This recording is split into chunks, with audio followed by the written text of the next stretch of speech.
मी बनवत आहे मोड आलेल्या मटकीची भाजी। मटकी बघा किती छान मोड आले आहेत त्याला। तर त्याच्यासाठी हे साहित्य घेतले, टोमॅटो घेतलेत, कांदा, हिंग, कढीपत्ता, कोथिंबीर, लसूण आणि जिरं आणि चवीनुसार मीठ, हळद, मिरची पावडर आणि भाजका मसाला घालणार आहे मी त्याच्यात। तेल फोडणीला तेल घेतले।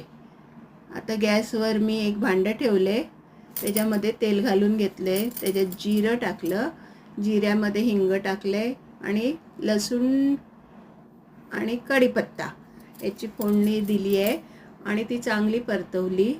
लसूण व्यवस्थित परतवून घेतली, मग त्याच्यात कांदा घालून घेतला।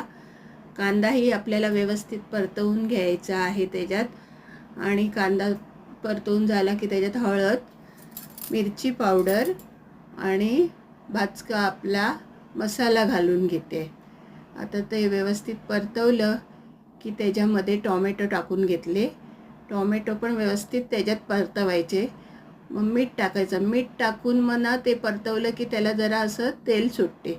मग असं छान प्रकारे तेल सुटले, त्याच्यामध्ये कोथिंबीर घालून घेतली मी। कोथिंबीरनी चांगली चव येते त्याला भाजीला मटकीच्या।